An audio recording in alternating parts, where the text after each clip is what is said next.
今日好開心啦，嚟到呢個秘宏嗰個祖墳啦。咁啊喺地靈之須知裏面咧有個圖㗎咁我哋跟住個圖經過幾次嘅艱辛，呢次終於揾到啦。亦多謝個貴人帶我哋嚟到呢個現場，又多謝天公造美，呢個茂林修竹係嘛又風又冇乜風嘅咁但係咧你睇到全個密林裏邊咧，呢個墳咧起咗㗎啦，起咗個羅庚埵嘅咧，佢就係內向咧就係自害，外向就丙寅嘅，係合晒啦。當年嘅秦司馬啦，何秦師講嗰個向佢嗰時咧，佢秘宏佢哋個家族佢哋做呢件山嘅時候咧係陸運做咗之後咧，嗰時咧就自害向，可能個師生認為自害向好啦咁，自害向做咗之後咧，有3個中科甲，就死咗2個，之後咧就連續咧算到丁跟住咧7運一個咧都係嘅，咁佢就覺得點解算咁多丁咧咁，因此咧就去揾何秦師啦。何秦師嚟到，當然係翻山越嶺啦，睇後龍體啦，一睇佢話玉枕龍，日月黑3個獸風向前插即係三個獸風隱隱向前插佢咧呢個狀元呢個廣眼曹子生啦兄弟叔侄同科甲咁樣嘅，咁意思即係話咧呢個地方咧已經係陰生咗狀元㗎啦，不過咧係個向唔啱，所以咧就改武門就可以啦咁，所以改寅向。當年寅向咧就丙寅係8運嚟㗎啦，8運寅向咧佢收嗰個丙寅向咧就雙星導向係咪雙導向咁咧就運星咧係4、6到坎宮，加埋個地盤啦，咪4同宮咯，係咪咁所以咧佢係合呢個1、4同宮嘅。咁秘宏咧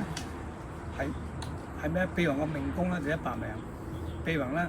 就係坎宮入生嘅所以話狀元出咗世咯咁所以狀元咧秘宏狀元咧就戊子年生嘅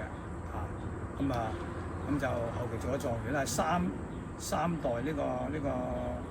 3朝元老嚟嘅經過3朝嘅咁所以咧我哋學風水咧只係睇咧呢個咩月咧咁。人之須知就話呢個係掛燈月啱嘅，有啲人咧話開個大窩係窩好企喺度，好標青係好峭壁係嘛？企喺度咁呢個咧窩中嘅一凸，呢啲凸咗出嚟嘅一凸裏面咧再凸裏面嚟咁呢個咧因為嗰啲燈係點啊？嗰啲油燈嚟㗎嘛喺凸裏面一燈咁高嘅時候又好小平嘅地方，係咪一個壁上咪掛一眼燈啦咁意思壁上掛燈唔係我哋而家啲燈油燈係咪咁所以咧，但係如果喺我哋嘅九仙法嚟睇咧，玉枕龍咧根本冇曲龍嚟嘅，係咪咁你而家睇到其實係鉗嚟嘅，你畫個圖咧個鉗係咁樣嘅，係嘛？不過問題咧，而家兩隻腳咧，如果齊腳嘅就係叉月，如果長短腳嘅咧就係鉗月。個月長大到咧，上面個腦頭一路去到呢個龍虎沙，龍沙同虎沙都係出自佢本身嘅，越長嘅咁大個鉗所以個魚箭咧嗰個唇咧都幾厚下，但係當然同月冇得比啦，係咪所以底下咧就係深坑嚟嘅鉗咧多數初代唔好嘅所以佢哋撞佢之後咧，可能理氣關係又有鉗住咧作法唔好啦所以咧佢算好多人叮咁我哋咧嚟到呢度之後咧都不枉此行啦。我想睇呢件衫好耐㗎啦叫啲10幾年前咧，叫啲學生咧有機會咧就嚟元山行下啦咁。陳柱元阿 Tom 阿漢本志文咧幾個嚟過幾次㗎啦徒勞無功又更濕水行後面影到圖翻嚟係含珠山好靚，淨係我哋行後龍嘅時候咧睇埋含珠山究竟點嘅，同嗰個圖上埋嗰個飛機相睇翻下航拍，睇翻對正嗰個圖畫得都好標準嘅，係嘛？咁所以咧，經過啲錢之後，你知道咧，睇風水好艱辛嘅，係嘛？咁啊，即係前人冇欺我，我亦係希望咧喺呢度睇到咧，學下前輩嘅嘢，點解佢會陰生之後咁個咩環境會出狀元咧係個數據要配埋個月場咧咁，月場咁大，